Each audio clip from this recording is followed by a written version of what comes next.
Hi good morning my dear friends. मैं सूरज आपको अपने इस चैनल को सब्सक्राइब तथा इतना स्नेह बनाए रखने के लिए धन्यवाद करता हूं। तथा आज हम पढ़ाएंगे क्वांटम संख्या। इससे पहले हम आपको एक कोटेशन बोलते हैं, तारीफ की चाहत तो नाकाम लोगों की फितरत होती है और सफल व्यक्तियों के दुश्मन भी तो कायल होते हैं। सफल व्यक्तियों के दुश्मन भी कायल होते हैं। हम अब आपको पढ़ाएंगे क्वांटम संख्या। क्वांटम संख्या या एक परमाणु के बारे में बताता है। तो हम क्वांटम संख्या के बारे में अध्ययन करेंगे। क्वांटम संख्या होती क्या है? जैसे कोई भी परमाणु होता है, परमाणु के नाभिक में तो नाभिक में क्या पाए जाते हैं? प्रोटॉन और न्यूट्रॉन पाए जाते हैं। लेकिन नाभिक के चारों ओर कौन चक्कर लगाते हैं? इलेक्ट्रॉन चक्कर लगाते हैं। इसी इलेक्ट्रॉन के बारे में, इसकी स्थिति के बारे में वर्णन करने के लिए हम क्वांटम संख्या की बात करते हैं। क्वांटम संख्या वे संख्याएं, क्वांटम संख्या क्या होती हैं? वे संख्याएं जिनके द्वारा किसी परमाणु इलेक्ट्रॉन की सही स्थिति तथा ऊर्जा का पूर्ण वर्णन किया जाता है, उससे हम क्वांटम संख्या कहते हैं। क्वांटम संख्या किसे कहेंगे? हम कहते हैं क्वांटम संख्या किसी भी परमाणु के इलेक्ट्रॉनों की ऊर्जा स्तर, उसकी स्थिति तथा उसके इलेक्ट्रॉनों के पाए जाने के बारे में वर्णन करता है। क्वांटम संख्या के किसी भी इलेक्ट्रॉन के ऑर्बिट के क्वांटम संख्या को मुख्यतः तीन भागों में बांटा गया है। लेकिन पूर्ण रूप से वर्णन करने के लिए हम उसे चार भागों में वर्णित करते हैं। पहला हमारा आ जाता है क्या? पहला हमारा आ जाता है मुख्य क्वांटम संख्या, प्रिंसिपल क्वांटम नंबर। मुख्य क्वांटम संख्या, प्रिंसिपल क्वांटम नंबर। तो अर्थात प्रिंसिपल क्वांटम नंबर क्या होता है? वह क्वांटम संख्याएं जो नाभिक के बाह्य कोश की दूरी, परमाणु के आकार तथा परमाणु के इलेक्ट्रॉन की ऊर्जा आदि को दर्शाती है, उसे हम प्रिंसिपल क्वांटम या मुख्य क्वांटम संख्या कहते हैं। किसी भी परमाणु के ऑर्बिट के क्वांटम संख्याओं को मुख्यतः तीन भागों में वर्णित किया गया है, लेकिन हम उसे चार भागों में पूर्ण रूप से अध्ययन करते हैं, क्योंकि संपूर्ण जानकारी हमें चार भागों से मिलती है। तो हम पहले परमाणु की जो उसका भाग है, इसके बारे में अध्ययन करेंगे, मुख्य क्वांटम संख्या, जिसे हम इंग्लिश में प्रिंसिपल क्वांटम नंबर कहते हैं। तो ये क्या होता है? वह क्वांटम संख्याएं जो नाभिक से बाह्यतम कोश की दूरी, परमाणु के आकार तथा परमाणु के इलेक्ट्रॉन की ऊर्जा आदि को दर्शाती है, उसे हम मुख्य क्वांटम संख्या या प्रिंसिपल क्वांटम नंबर कहते हैं, जिसे n से प्रदर्शित करते हैं। n का मान 1, 2, 3, 4 इनफाइनाइट कुछ भी हो सकता है, या इसे हम KLMN से भी प्रदर्शित करते हैं, जहां k बराबर 1, L बराबर 2 तथा m बराबर 3 होता है।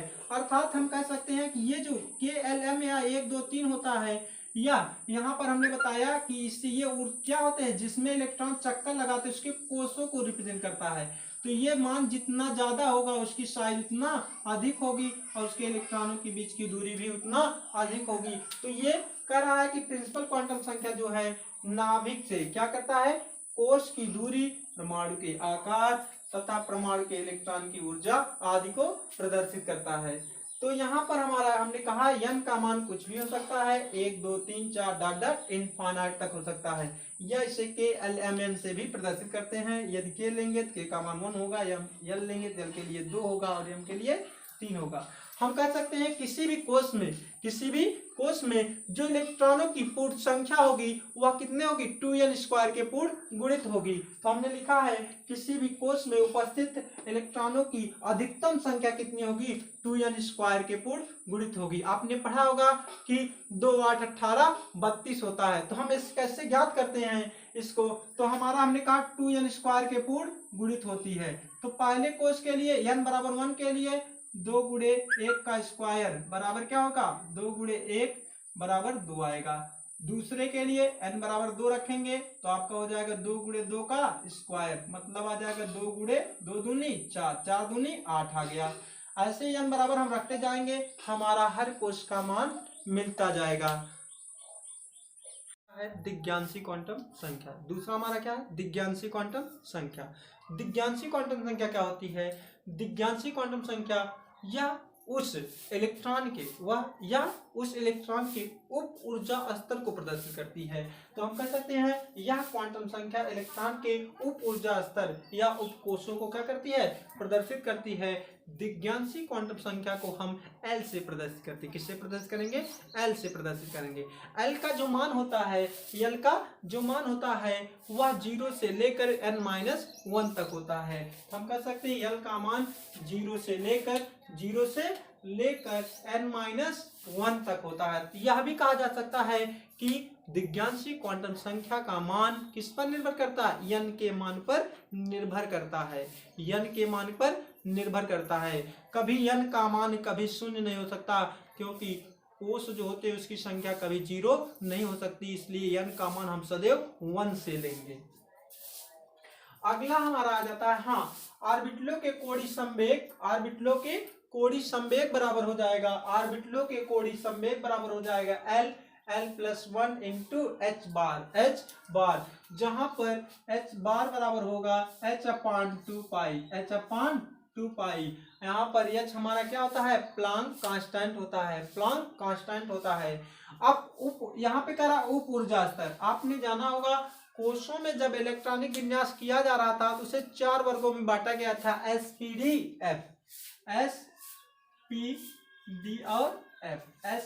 और F। S के लिए L का मान जो होगा वो 0 होगा, S के लिए L का मान 0 होगा, P के लिए 1 होगा, D के लिए 2 होगा तथा F के लिए 3 होगा, अर्थात L का मान कभी 3 से अधिक नहीं होगा। तो आइए हम अगले बात करते हैं। क्या होगा हमारा? हमने कहा ऑर्बिटल का जो कोणीय संवेग होगा L into L+1 into h बार होगा, जहां पर h बार बराबर h/2 होगा।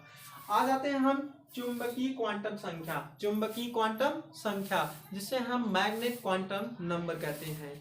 ये क्या होता है? यह उस उप ऊर्जा स्तर के या उस इलेक्ट्रॉन के उप ऊर्जा स्तर के ऑर्बिटल, मतलब वो इलेक्ट्रॉन किस क्षेत्र में पाए जाते हैं उसकी स्थिति को प्रदर्शित कौन करता है? मैग्नेट क्वांटम संख्या का प्रदर्शित करता है। हम कह सकते हैं यह क्वांटम संख्या उप ऊर्जा स्तर के उप कोशों के ऑर्बिटलों को प्रदर्शित करता है। उप कोशों के ऑर्बिटलों को प्रदर्शित करता है कि उप कोश के ऑर्बिटल कहाँ पाए जाते हैं और कौन से ऑर्बिटल पाए जाते हैं। इसे हम मैग्नेटिक क्वांटम संख्या कहते हैं, जिसे m से प्रदर्शित करते हैं। तो m से प्रदर्शित करते हैं और m का जो मान होता है -L से लेकर +L तक होता है। m का जो मान होता है -L से लेकर +L तक होता है। किसी भी n के मान के लिए m के कुल इलेक्ट्रॉनों की संख्या जो होगी वह आपकी n² के इक्वल होती है। अगर हम किसी भी L के मान के लिए m की कुल मान ज्ञात करें तो हम कह सकते हैं कि L के इस मान के लिए m बराबर कुल L का जो मान होगा, m का कुल मान होगा किसी L के मान के लिए 2L+1 होगा। हमने कहा इसका मान -L से लेकर +L होगा। अगर हमारा L का मान क्या आ जाता है? 1 आ जाता है, इसके कितने मान पॉसिबल होंगे? इसके वहां रखेंगे 1 रखेंगे तो आपका हो जाएगा 2 इंटू 1 + 1, मतलब इसके मान 3 पॉसिबल होंगे। और वो 3 मान क्या होंगे? देखिए इधर हमने कहा 1 होंगे, एक -1 होगा, दूसरा 0 होगा, तीसरा +1 होगा। ये 3 मान पॉसिबल होंगे। तो अभी हम क्वेश्चन आपसे कराएंगे। तो नीचे आपका चौथा आ जाता है, जिसे हमने कहा मुख्यतः क्वांटम संख्याएं 3 ही भागों में बांटी गई थी। प्रिंसिपल क्वांटम संख्या, दिग्यांशी क्वांटम संख्या और आपका अगला क्या है? मैग्नेट चुंबकीय क्वांटम संख्या। चौथा हमारा है स्पिन क्वांटम संख्या। यह क्या होता है? यह उस इलेक्ट्रॉन, जिस इलेक्ट्रॉन के बारे में हमने पता किया, या उस इलेक्ट्रॉन के क्या प्रदर्शित करता है? या उस इलेक्ट्रॉन के चक्रण की दिशा को प्रदर्शित करता है कि वह क्लॉकवाइज घूमेगा कि एंटी क्लॉकवाइज। तो हम क्लॉकवाइज जो घूमेगा दक्षिणावर्त जिसे कहते हैं, जो घूमेगा उसकी दिशा ऊपर की करेंगे, उसे प्लस हाफ से प्रदर्शित करेंगे, और जो इलेक्ट्रॉन नीचे की ओर घूमेगा उसे वामावर्त, उसे क्या कहेंगे, वामावर्त कहेंगे, और जिसे एंटी क्लॉकवाइज नीचे की तरफ प्रदर्शित करेंगे इसे माइनस हाफ देंगे। तो इसके लिए हम स्पिन कोणीय संवेग जो होगा, स्पिन कोणीय संवेग जो होगा S+1 इंटू एच बार होगा। अभी हमने बताया एच बार बराबर क्या होता है, h/2 जहां आपका h क्या है, h बराबर प्लांक कांस्टेंट है। क्या है, प्लांक नियतांक है, प्लांक नियतांक है। अब हमारा आ जाता है, हमने कहा स्पिन क्वांटम संख्याएं जो होती हैं, चक्रण क्वांटम संख्या जो होती है, हम कह सकते हैं यह क्वांटम संख्या कोषों के इलेक्ट्रॉनों की स्पिन की दिशा को प्रदर्शित करता है, जिसे हम एस से प्रदर्शित करते हैं। तो हमने कहा कि स्पिन क्वांटम संख्या के लिए कोणीय संवेग S+1 इंटू h/2 होगा, या किसी भी इलेक्ट्रॉन के लिए क्या होगा, हमेशा इक्वल होगा। क्यों, क्योंकि यहाँ पर देखो s का मान हाफ होगा, क्या होगा, हाफ होगा, और माइनस हाफ होगा, हाफ होगा और माइनस हाफ होगा, तो दो ही बात हो सकती है, यह हमेशा क्या आएगा, कांस्टेंट आएगा, s की वैल्यू 1/2 होगी। तो हमें ज्ञात करना होगा अगर किसी भी तत्व में, तो हम ज्ञात करेंगे प्रिंसिपल क्वांटम संख्या, मैग्नेटिक क्वांटम संख्या और दिग्यांशी क्वांटम संख्या। तो हमने बताया क्या, क्वांटम संख्या है, क्वांटम संख्या किसी भी परमाणु के इलेक्ट्रॉन की वह संख्या होती है जो उसके ऊर्जा के स्तर को, परमाणु के आकार को तथा उसके इलेक्ट्रॉन के पाए जाने के लिए प्रदर्शित करती है। तो हमने कहा क्वांटम संख्याएं किसी भी ऑर्बिटल को 3 भागों में मुख्यतः भागित करते हैं। पहला हमारा क्या आता है, प्रिंसिपल क्वांटम संख्या, दूसरा एजीमुथल क्वांटम संख्या, तीसरा हमारा मैग्नेट क्वांटम संख्या आता है। प्रिंसिपल क्वांटम संख्या हमने बताया कि यह क्या ऊर्जा स्तर को प्रदर्शित करेगा। एजीमुथल क्वांटम संख्या को हमने बताया यह उप ऊर्जा स्तर को प्रदर्शित करेगा, और अगला हमने थर्ड बताया जिसे हम मैग्नेटिक क्वांटम संख्या या उप ऊर्जा स्तर के पाए जाने वाले स्थान को बताता है, जिसे हम मैग्नेटिक क्वांटम संख्या कहते हैं। हमने तीसरी बात बताई कि प्रिंसिपल क्वांटम संख्या जो होती है वह किस पर, उसका मान n से, n का मान कभी 0 नहीं होगा, वो 1 से लेकर इनफाइनाइट तक होगा। अगला हमने बताया था दिग्यांशी क्वांटम संख्या को l से प्रदर्शित करते हैं, l का जो मान होगा वो 0 से लेकर n-1 तक होगा। अगला इसके बाद हमने बताया कौन सा, मैग्नेटिक क्वांटम संख्या, जिसका मान -l से लेकर +l तक रहेगा। क्या करेंगे, सवाल सॉल्व करेंगे। क्या करेंगे, सवाल सॉल्व करेंगे। पहला क्वेश्चन देखिए, इसमें क्वेश्चन कई टाइप के बनते हैं, तो हमने 3 टाइप क्वेश्चन लिया है। पहला क्वेश्चन जैसे 3 टाइप पहले है कि 2p6 के इलेक्ट्रॉनों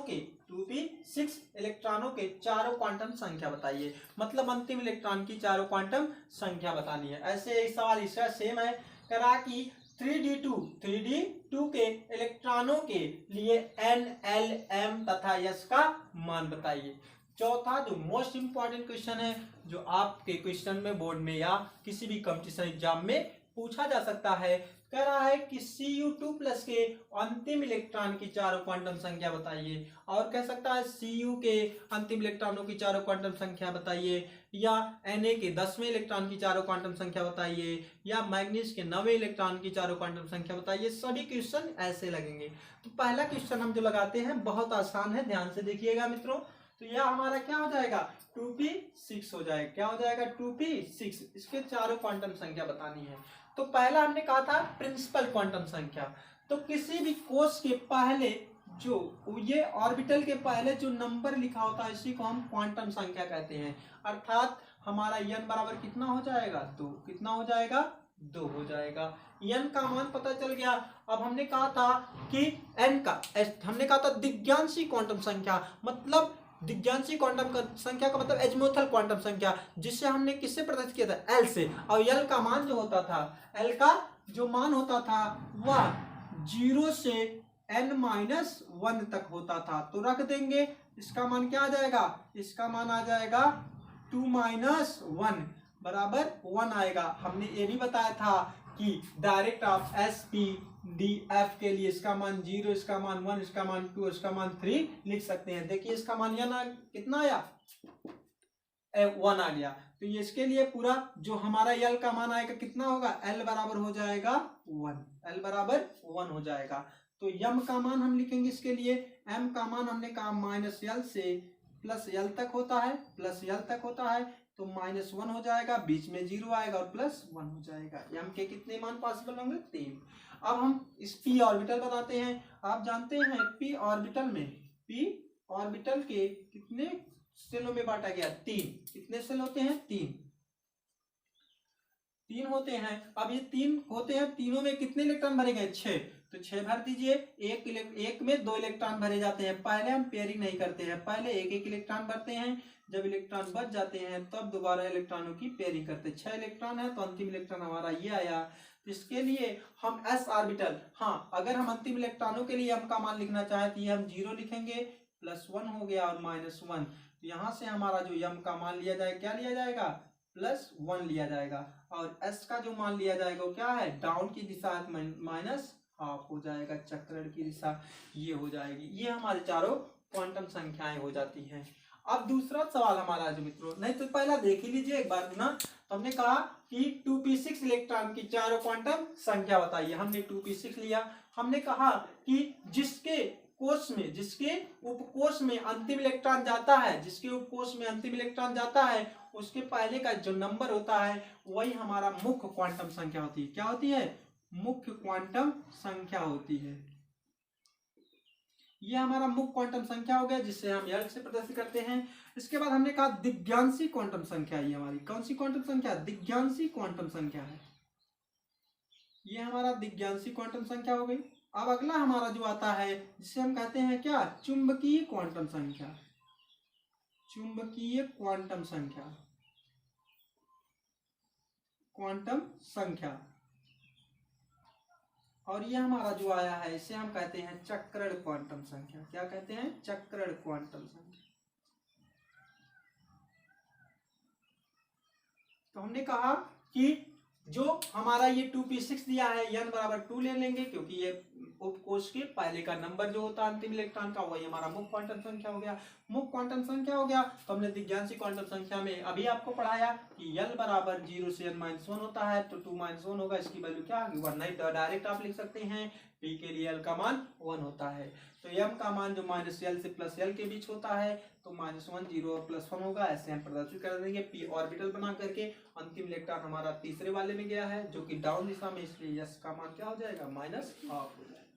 अब देखिए हमारा क्या, हमारा जो होता है दूसरा क्वेश्चन, सेकंड क्वेश्चन जो है, सेकंड क्वेश्चन कह रहा है 3d2 और डी में आपको बताया गया होगा मैक्सिमम 10 इलेक्ट्रॉन रह सकते हैं। अर्थात इसमें जो कोषों उपकोषों की संख्या होती कितनी होगी? इसमें जो कोषों की संख्या होगी वो 5 होती है और प्रत्येक कोष में 2 इलेक्ट्रॉन, मतलब 10 इलेक्ट्रॉन रहेंगे। तो पहले तो हम इसकी मुख्य क्वांटम संख्या लिखेंगे, जिससे n बराबर कितना हो जाएगा? 3। कितना हो जाएगा? 3, क्योंकि इसके पहले 3 नंबर है।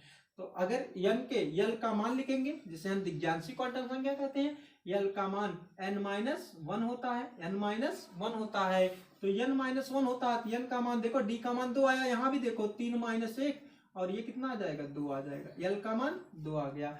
m के कुल मान जो होंगे वो क्या होंगे? -l से +l होगा, मतलब क्या हो जाएगा? -2 -1 0 +1 और +2। अर्थात कितने मान हुए? 5 मान हुए कि नहीं मान हुए? ठीक है, 5 मान हुए तो हम क्या करेंगे? d का ऑर्बिटल बना लेंगे।